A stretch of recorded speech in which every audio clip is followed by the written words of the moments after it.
Stock మార్కెట్లో invest చేసి మీ డబ్బులు డబుల్ చేసుకోవాలనుకుంటున్నారా? సుందరరామిరెడ్డి గారి లైవ్ సెమినార్ కి అటెండ్ అవ్వండి. నమస్తే డాక్టర్ గారు. నమస్తే జయ గారు. నమస్తే అండి. కళ్యాణ్ గారు, ప్రతి ఎపిసోడ్లోనూ నేను చెప్తున్నాను రెగ్యులర్గా చాలా చాలా మెయిల్స్ వస్తూ ఉన్నాయి. వాటిని స్ట్రీమ్ చేయడానికి నాకు చాలా టైం పట్టేస్తుంది కళ్యాణ్ గారు. అన్ని ప్రాబ్లమ్స్, అన్ని ఇష్యూస్ మన దగ్గరికి రేస్ అవుతా ఉన్నాయి. చదువుకునే వయసులోనే డిగ్రీ కంప్లీట్ చేసిందో లేదో ఇండస్ట్రీ మీద ఇంట్రెస్ట్తో ఇక్కడికి వచ్చేసింది హైదరాబాద్. తనకి స్క్రీన్లో కనిపించాలి, సో హైదరాబాద్ వచ్చేసింది. ఇక్కడ తను ఎలాంటి ప్రాబ్లమ్స్ని ఫేస్ చేసింది, తన పరిస్థితి ఏంటి, ఇప్పుడు ఎటు వెళ్ళాలో తేల్చుకొని స్థితిలో ఉంది ఆ అమ్మాయి. సో తను మనకి మెయిల్ చేసింది. అలానే నెంబర్ కూడా పెట్టిందండి. ఒకసారి వెంటనే కాల్ చేసేస్తాను. చాలా ఈ డైలమా సిచ్యువేషన్స్ అనేవి చాలా కామన్ అమ్మా. Where there is a lot of competition. ఎక్కడైతే కాంపిటీషన్ ఉంటుందో అక్కడ కాన్ఫ్లిక్ట్ కూడా ఉంటుంది. అందులో రంగుల ప్రపంచం కదా కళ్యాణ్ గారు, వెరీ అట్రాక్టివ్, చాలా యూత్ ని మరీ ముఖ్యంగా ఇన్ఫ్లుయెన్సింగ్. హలో హేమలత అండి, మేడం. నేను జయానండి, అందమైన జీవితం ప్రోగ్రామ్ నుంచి కాల్ చేస్తున్నాను. నమస్తే మేడం. నమస్తే అండి, మీతో మాట్లాడొచ్చా? మాట్లాడొచ్చు మేడం. రైట్, మీ మెయిల్ అంతా నేను చూసానండి. డాక్టర్ గారికి బ్రీఫ్ గా చెప్పాను. నాతో పాటు డాక్టర్ కళ్యాణ్ చక్రవర్తి గారు కూడా ఉన్నారు. బ్రీఫ్ గా కొంచెం మీ ఇష్యూ ఏంటి, మీరు ఏం కోరుకుంటున్నారు అందమైన జీవితం నుంచి? హేమలత నమస్తే అమ్మా, నేను డాక్టర్ కళ్యాణ్ చక్రవర్తి.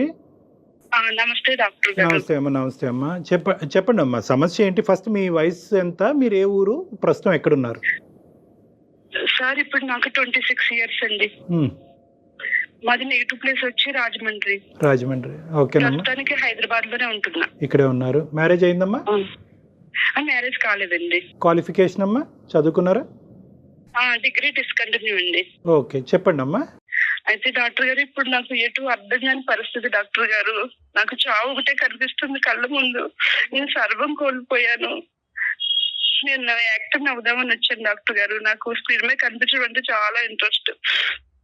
ఇప్పుడు నేను ఒక అతని చేతిలో మోసపోయాను. నేను ముందుకు ఎలా వెళ్ళాలో నాకు ఏంటో ఏం అర్థం కాక యూట్యూబ్ లో మీరు అందమైన జీవితం ప్రోగ్రామ్ చూసి మీకు మెయిల్ చేశాను డాక్టర్ గారు. బాధపడకండి హేమలత, మీరు మాకు మెయిల్ చేశారు, చాలా ధైర్యంగా మెయిలే పెట్టారు కదా, ధైర్యంగా ఉండాలి. నా కళ్ళ ముందు నా చాలా కనబడుతుంది. అయ్యో లేదు. నో అమ్మా, every problem as a solution. ధైర్యంగా ఉండు. బహుశా నువ్వు ఎవరికి చెప్పుకోలేక మాకు చేసినట్టున్నావు. ఎప్పుడైతే చెప్పటం మొదలు పెడతావో ఆటోమేటిక్గా నీకు సొల్యూషన్ కనిపించడం మొదలవుతుంది. ఫస్ట్ ఫ్యాక్ట్స్ చెప్పమ్మా. నీ ఇమోషన్స్ అనేది కొద్దిగా నిన్ను నువ్వు ఓదార్చుకుంటూ ఫ్యాక్ట్స్ చెప్పండి. చిన్నప్పటి నుంచి నాకు యాక్టింగ్ అంటే చాలా ఇంట్రెస్ట్. స్కూల్లో కానీ కాలేజ్ లో కానీ నేను బాగా ప్రోగ్రామ్స్ లో పర్ఫార్మెన్స్ చేసేదాన్ని, బాగా యాక్ట్ చేసేదాన్ని. అడిగి మరి నేను చిన్న క్యారెక్టర్లు అన్నా చేసేదాన్ని. మా ఫ్రెండ్స్ అంతా నువ్వు చాలా బాగున్నావు, బాగా యాక్ట్ చేస్తున్నావు, నువ్వు యాక్టర్ అవుతావు, నువ్వు ట్రై చేయొచ్చు కదా అనేవారు. ఇంకా నాకు చిన్నప్పటి నుంచి ఇంకా అదే విషయం నేను మైండ్ లో పెట్టుకున్నాను. అలా పెట్టుకుంటుండగా ఇంట్లో కూడా తెలుసు నాకు యాక్టింగ్ అంటే ఇష్టం అని. పిచ్చి ఎక్కువైపోతుంది, ఇందుకు పెళ్లి చేయాలనేసి వాళ్ళు ఆలోచించారు మేడం. ప్రపంచం పొగట్టమే గానీ ఇంట్లో వాళ్ళు అయితే మాత్రం అది ఎంకరేజ్ చేయలేదు ఏమ్మా? ఇంట్లో వాళ్ళు చేయరండి, చాలా పద్ధతిగా ఫ్యామిలీ, ఇంట్లో అసలు ఒప్పుకోరు. ఇలా 3-4 సంబంధాలు చూసారు సార్. చూసిన తర్వాత ఒకటి ఓకే చేశారు, నాకు తెలియకుండా ఓకే చేసి మన్నాడే నీకు నిశ్చితార్థం రేపు అని చెప్పారు. ఆ రోజు ముందు రోజు చెప్పారు నాకు. ఆర్థిక పరిస్థితి అమ్మా ఇంట్లో నాన్నగారికి? ఆర్థిక పరిస్థితి బాగానే ఉందండి మాకు. నాన్నగారు ఫైనాన్స్ ఇస్తారు, ఫైనాన్స్ బిజినెస్ బాగానే ఉంది. సో ఒక రోజు ముందే నీకు చెప్పారు ఏమ్మా? ఎందుకమ్మా అంత లాస్ట్ మినిట్ చెప్పాల్సిన అవసరం ఏముంది? అంటే నాకు యాక్టింగ్ అంటే ఇంట్రెస్ట్, నా మ్యారేజ్ ఒప్పుకోనని వాళ్ళకి కూడా కొంచెం అర్థమైంది నా గురించి. అంతకు ముందు ఏమైనా సంబంధాలు వస్తే కొట్టేశారమ్మా మీరు? లేదండి, లేదు. అంటే నాకు తెలియకుండా మ్యారేజ్ చేసేద్దాం అనేసి వాళ్ళు నిశ్చయించుకున్నారు. సరే చెప్తాను. ఓకేనమ్మా. తర్వాత మర్నాడు నిశ్చితార్థం పెట్టుకున్నారు. నేను ఒకవేళ చెప్పినా ఇంట్లో ఒప్పుకోరు. నేను నెక్స్ట్ ఇయర్ చేసుకుందామని పోస్ట్ పోన్ చేద్దాం అనుకున్నా కూడా వాళ్ళు వినేటట్లేరు. వినేటట్లేకపోతే నాకు ఏం చేయాలో అర్థం కాక ఇంట్లో కొంచెం గోల్డ్, నా పెళ్లికని గోల్డ్ చేయించి పెట్టారు ముందుగానే. గోల్డ్ కొంచెం 30,000 మనీ తీసుకుని నైట్ నేను ట్రైన్ ఎక్కి హైదరాబాద్ కి వచ్చేసాను. ఇక్కడ ఎవరైనా పరిచయాలు ఉన్నాయా హేమలత మీకు హైదరాబాద్ రావటానికి? మేడం నాకు ఇక్కడ ఎవరు ఏం తెలియదు మేడం. డైరెక్ట్ గా వచ్చేసారు ఇంకా? సికింద్రాబాద్ కి వచ్చాను. వచ్చి అక్కడే 3 days అలా లాడ్జ్ లో ఉన్నాను. ఇది కరెక్ట్ కాదు, ఇలా లాడ్జ్ లో ఉండకూడదు అనేసి అలాగ కొంచెం అటు ఇటు కొంచెం చూసుకుని ఒక రూమ్ తీసుకున్నాను మేడం. రూమ్ తీసుకుని ఫ్యామిలీ ఉన్న పక్కనే ఉండేదాన్ని. Okay okay. ఉంటే ఆంటీ వాళ్ళు ఏంటమ్మా ఒక దాని ఉన్నావు, ఎలా వచ్చావు, దేని గురించి, స్టడీ గురించి ఏంటని అన్ని అడిగారు. ఆంటీకి లేదు ఆంటీ, నాకు యాక్టింగ్ అంటే ఇంట్రెస్ట్, దాని గురించి వచ్చాను. ఇప్పుడు నాకు ఏం చేయాలో ఏంటి ఏం అర్థం కావట్లేదు అంటే, అమ్మా నువ్వు ఇక్కడ ఉండడం కరెక్ట్ కాదు, నువ్వు జూబ్లీహిల్స్, బంజారాహిల్స్ అటు వెళ్ళి ఆఫీసులు ఉంటే అక్కడ ట్రై చేయి అని చెప్పారు ఆంటీ. పెళ్లి అనేటటువంటి అంశం లేకపోయినా నా గోల్ నన్ను రీచ్ అవడానికి మా తల్లిదండ్రులకి ఇష్టం లేదు కాబట్టి ఈ గోల్ ఫుల్ఫిల్ చేసుకోవడానికి, నా గమ్యం నేను చేరడానికి ఎప్పటికైనా నువ్వు బయటకు వచ్చి ఉండేదాన్ని. ఎప్పటికైనా నేను బయటకు వచ్చేదాన్ని, లేట్ గానే వచ్చేదాన్ని డాక్టర్ గారు. ఈ పెళ్లి అనేటటువంటి అంశం మాత్రం, పెళ్లి చూపులు అనే అంశం మాత్రం అగ్గికి ఆర్జం పోసినట్టు నువ్వు ఇమీడియట్ గా డెసిషన్ తీసుకునేటటువంటి విధంగా అది మార్చింది. Right, got it. Okay, aunty నీకు సముదాయించి ఇక్కడ కాదమ్మా నువ్వు జూబ్లీ బంజారాహిల్స్ లో వెళ్ళి ఉండు, అక్కడ నీకు ఆపర్చునిటీస్ ఉంటాయి, ఫిలిం నగర్ రండి అనండి. ఏమైందమ్మా తర్వాత? డాక్టర్ గారు నేను కృష్ణానగర్ లో నేను ఇల్లు తీసుకుని ఉన్నాను. అలా కొన్ని రోజులు ఉన్న తర్వాత నాకు ఒక డైరెక్టర్ పరిచయం అయ్యాడు డాక్టర్ గారు. ఆయన ఫ్రెండ్లీగా మాట్లాడేవాడు. మాట్లాడుతూ నేను నాకు ఇలా నేను యాక్టర్ అవుదామని వచ్చాను, నాకు చాలా ఇంట్రెస్ట్ స్క్రీన్ మీద కనిపించడం, ఏమన్నా మంచి క్యారెక్టర్లు ఉంటే చూపిస్తారంటే, నాకు వాళ్ళ తెలుసు వీళ్ళ తెలుసు, నేను డైరెక్టర్ అది ఇదని చెప్పి నా స్టిల్స్ అవి తీసుకుని నన్ను కూడా 2-3 సార్లు ఆఫీసులు తీసుకెళ్తూ వాళ్ళు వెళ్ళి పరిచయం చేశారు డాక్టర్ గారు. డైరెక్టరా, సో కాల్డ్ డైరెక్టరా? అది కాబోయే డైరెక్టర్ అంట, నెక్స్ట్ డైరెక్టర్. నాకు ఇంట్రెస్ట్. అతను కాదు తల్లి, అందరు ఆడపిల్లలు ఇదే నమ్ముతారు, ఇదే ప్రాబ్లము. ఇతను చెప్పుకోవటమా, నువ్వు వేరే ద్వారా కూడా ఇతను డైరెక్టర్ విన్నావా? అతను చెప్పడమే డాక్టర్ గారు, వేరే వాళ్ళు ఎవరు చెప్పలేదు. ఇదే సమస్య, అందరూ అతను చెప్తారు. సరే చెప్పమ్మా. తర్వాత నా స్టిల్స్ అవి తీసుకుని ఆఫీసులకి వెళ్ళాం, ఇచ్చాం, బాగానే ఉంది, అందరితో మాట్లాడేవాడు అనుకున్న స్టూడియోలో. అయితే నాకు నమ్మకం కుదిరింది, అంటే ఇతను అయ్యి ఉండొచ్చు, వీళ్ళలా తెలుసు అందరితో మాట్లాడుతున్నాడు కదా, నేను నమ్మొచ్చు అనేసి నమ్మిన తర్వాత కొన్ని రోజులు స్నేహంగా ఉన్న అతను ఒక రోజు మాట్లాడు, నువ్వు నాతో నేను నీకు ఏమైనా క్యారెక్టర్ ఇప్పించాలన్నా చేయాలన్నా, నేను ముందుకు తీసుకెళ్ళాలన్నా, నీ లైఫ్ లో నీ గోల్ నీ నెరవేర్చాలన్నా నేను చెప్పినట్టు వినాలి, వింటేనే నువ్వు స్క్రీన్ మీద కనిపిస్తావని చెప్పాడు డైరెక్ట్ గా. చెప్పిన తర్వాత ఒక రోజు రూమ్ కి రమ్మని, నేను పిలిచినప్పుడల్లా రూమ్ కి రావాలి అని చెప్పాడు. అప్పుడు నాకు ఏం అర్థం కాలేదు, ఒక రోజు అంతా ఆలోచించి ఏంటి నాకు ఇక్కడ ఏం తెలియదు, నేను ముందుకు వెళ్ళాలంటే తప్పదు, ఇంకా నేను వెళ్ళాల్సింది అని నా మనసు చంపుకుని డాక్టర్ నేను రూమ్కి వెళ్ళాను.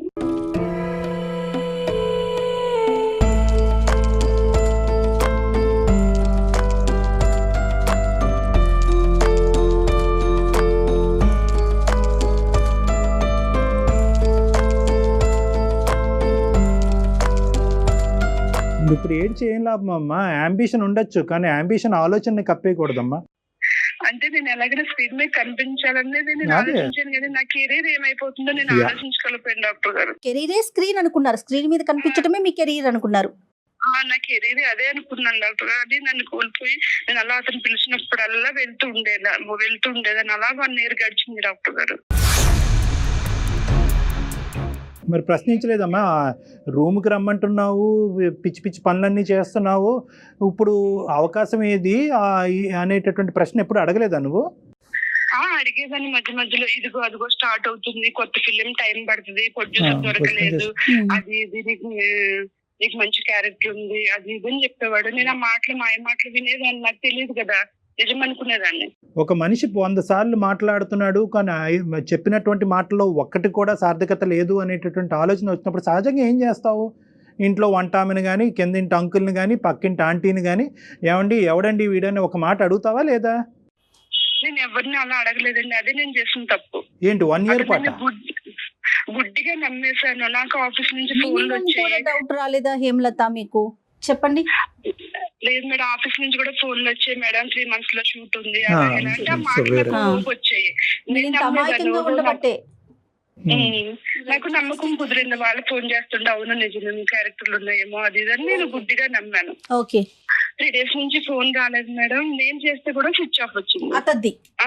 అప్పుడు నేను ఏం చేశాను మేడం, నేను డైరెక్ట్ ఏమైందో ఏంటో అనేసి తన ఫ్లాట్కి వెళ్ళాను.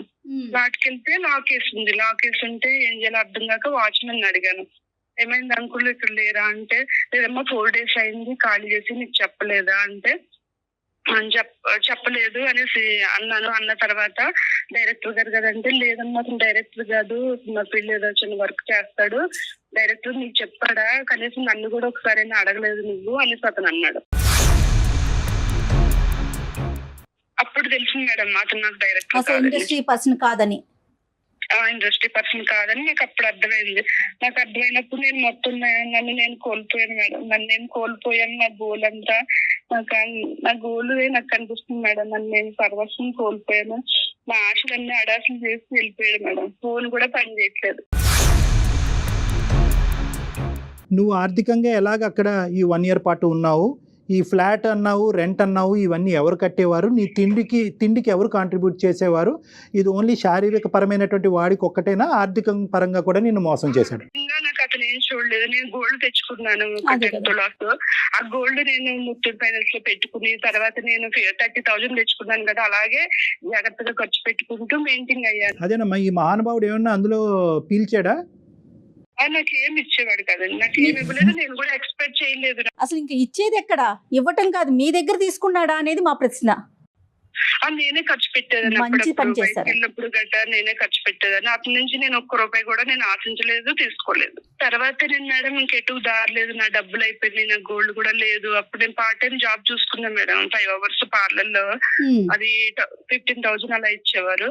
జాబ్ చేసుకుంటూ కూడా మేడం నేను నా గోలే కనిపించింది. సర్లే మోసపోయి నేను ఇంకా ముందుకు వెళ్ళాలి, నా గోల్ నేను ఎందుకు వచ్చాను నేను అది చూసుకోవాలనేసి నేను పార్ట్ టైం జాబ్ చేసుకుంటూనే నేను ఆఫీసుల చుట్టూరు తిరుగుతూ నా స్టిల్స్ అవి ఇచ్చుకుంటా, ఫోన్ నెంబర్లు ఇచ్చుకుంటూ వెళ్ళేదాన్ని మేడం. అక్కడ కూడా వాళ్ళు నన్ను అదోలాగా చూడడం, నువ్వు నన్ను క్యారెక్టర్ ఇస్తే నువ్వు మాకేమి ఇస్తావు అది ఇదని హేళనగా మాట్లాడేవారు మేడం. ఓకే, ఇలాగే జరుగుతుంది. ఏమా పేరెంట్స్ తో కాంటాక్ట్ ఏంటి నాన్న? ఏమయ్యారు పేరెంట్స్? ఏమయ్యారు పేరెంట్స్ తో నేను కాంటాక్ట్ కాలేదండి. కాకపోతే నా క్లాస్మేట్ అమ్మాయి ఉంది, నేను అప్పుడప్పుడు కాల్ చేస్తాను. ఆ మమ్మీ డాడీ గురించి చెప్తుంది కానీ నా గురించి వాళ్ళకి చెప్పదు. నా ఫ్రెండ్ వాళ్ళ వైపు నుంచి కాల్ రావటం కానీ వాళ్ళు ఏమన్నా మీతో మాట్లాడే ప్రయత్నం కానీ ఎప్పుడు జరగలేదా ఈ 1 year లో? లేదు మేడం, నేను వచ్చేటప్పుడే నేను సిమ్ తీసేసాను, వేరే కొత్త సిమ్ వాళ్ళ దగ్గర లేదు. లేదు, నా ఫ్రెండ్ కాంటాక్ట్ ఉంది, తనకి అప్పుడప్పుడు నేనే చేసి మాట్లాడేదాన్ని. మీ ఫ్రెండ్ అడిగేవారట అమ్మ వాళ్ళు, ఇది ఎక్కడుంది ఏంటి నీకేమన్నా తెలుసా అని అమ్మాయిని ఏమైనా ఎంక్వైరీ చేసేవారట? లేదండి, నన్ను అంటే అసైన్ చేసుకుంటున్నారంట. ఇంట్లో నుంచి వెళ్ళిపోయింది, మా మంచి ఫ్యామిలీ, ఇప్పుడు మేము తలెత్తుకు తిరగలేకపోతున్నాం, మాకు అది ఉన్నా సచ్చినా ఒకటే అని నా ఫోటోకి దండేశారంట మేడం. నాకు పిండం కూడా పెట్టేశారంట మేడం. నాకు వెళ్ళడానికి కూడా లేదు మేడం. ఇప్పుడు నేను ఇక్కడ ఎలా బ్రతకాలి? నేను ఊరు వెళ్తే అమ్మ నాన్న నన్ను యాక్సెప్ట్ చేయదు, ఊరు వెళ్ళడానికి లేదు. నేను ఇక్కడ ఎలా ముందుకు వెళ్ళాలి? నేను ఈ చిన్న జాబ్ చేసుకుంటూ బ్రతకాల? నా గోలు, నా ఆశ, నేను ఎందుకు వచ్చాను ఇప్పుడు నాకు కొంచెం మార్పుగా ఉంది madam. There are thousands of questions. Okay, నీ ఫ్యూచరు, నీ అంబిషన్ ఒకటే కాదు. ఈరోజు నువ్వు ఒక మనిషి చేతిలో మోసపోయావు. ఇప్పుడు వెనుదిరిగితే కనుక ఇంటి తలుపులు తెరుచుకుంటాయా లేదా, మీ తల్లిదండ్రులు నిన్ను ఆహ్వానిస్తారా లేదా అనేటటువంటి పెద్ద ప్రశ్న. మూడోది ఏంటంటే, నీకు తెలియనటువంటి ఇంకో భయంకరమైంది ఏంటంటే, ఏదైతే మీ ఫ్రెండు చాలా సూపర్ఫిషియల్గా నీకు కమ్యూనికేట్ చేస్తుంది కానీ ఖచ్చితంగా మీ తల్లిదండ్రుల యొక్క మానసిక పరిస్థితి, ఆరోగ్య పరిస్థితి, ఏ వివరాలు నీ వరకు చేరలేవు. సో చాలా ప్రశ్నలు ఉన్నాయి. This is not a simple thing. నీలాంటి అమ్మాయిలు ఈ ఇండస్ట్రీ అనేటటువంటిదో లేదంటే ఇంకో ఇండస్ట్రీ అనేదే కాకుండా ఏ ఇండస్ట్రీ అయినా, ఏ కంపెనీ అయినా, ఏ ఫ్యాక్టరీ అయినా, ఏ కెరియర్ అయినా కూడా మోసపోయేటటువంటి తత్వం నీలో ఉంటే కనుక మోసం చేయడానికి 100 మంది ఉంటారు. అది ఎక్కడైనా నాట్ అబౌట్ దిస్ ఇండస్ట్రీ అంటే కనుక ఈ రంగులు కదండి. మనుషుల్ని నమ్మకంగా అందరిని నెగిటివ్ గా చూసుకుంటే ఎలా పోతాడు డాక్టర్ గారు? నమ్మకం ఉంటేనే కదా ముందుకు వెళ్తాము. నమ్మకం అనేటటువంటిది ఈజ్ ఆల్వేస్ కండిషనల్ అమ్మా. ఎస్పెషల్లీ వయసులో ఉండేటటువంటి ఒక ఆడపిల్లకి నమ్మకం అనేటటువంటి ఆస్పెక్ట్ ఒక కండిషనల్. జడ్జిమెంట్ అనేటటువంటిది కండిషన్. నీకేమైంది అంటే కనుక వెనక ముందు నీకు ఒకటే కనిపించింది, నీ అంబిషన్ ఒకటే కనిపించింది, నీ కెరియర్ ఒకటే కనిపించింది.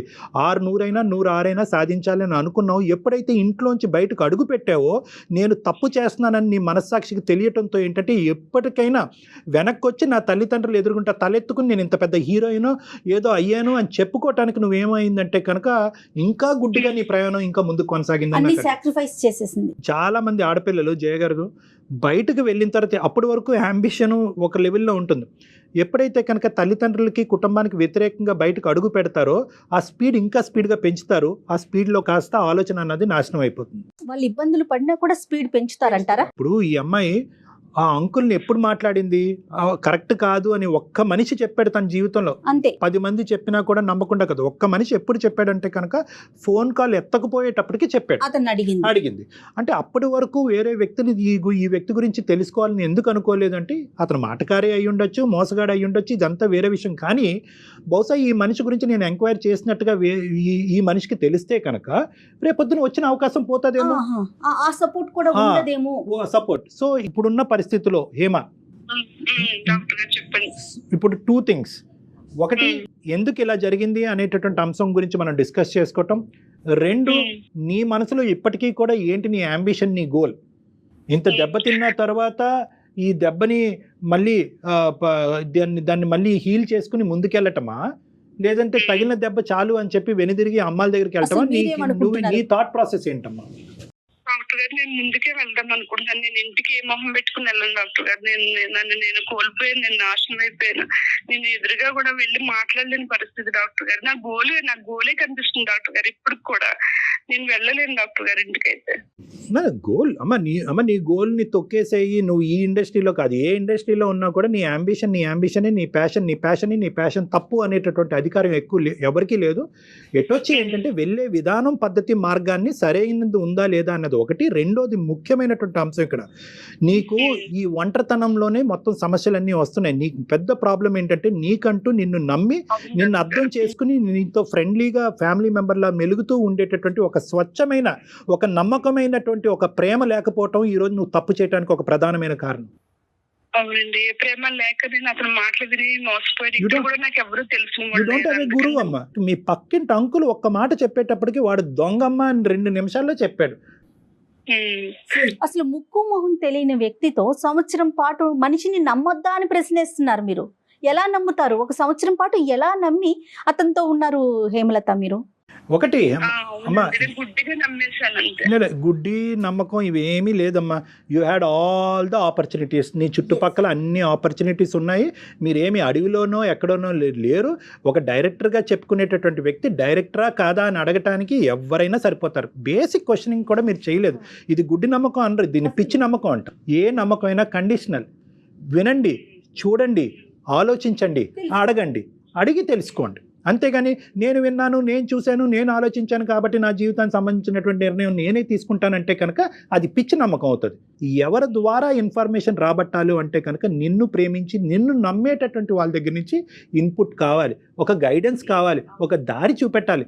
సో ఇప్పటికైనా నీ దారిలో నువ్వు ప్రయాణం చేస్తానంటే నో ప్రాబ్లం. వీరనారిలాగా నువ్వు పోరాడాలి అనుకుంటే కనుక నీ గమ్యం చేరేంత వరకు నువ్వు పోరాడాలంటే పోరాడు, కానీ సపోర్ట్తో పోరాడు. ఇప్పటికీ కూడా మీ తల్లిదండ్రులు ముసుగులో పెట్టద్దు. ఎంత తల్లిదండ్రులైనా ఎంత పిండం పెట్టినా ఎంత దండేసినా కూడా అది నీ కోపంతోనే వేశారు, కానీ నీ మీద ప్రేమ లేక కాదు. వాళ్ళని మాత్రం నీ జీవితంలో డిలీట్ చేయొద్దు ఎప్పటికీ కూడా. వాళ్ళ సపోర్ట్ తీసుకో.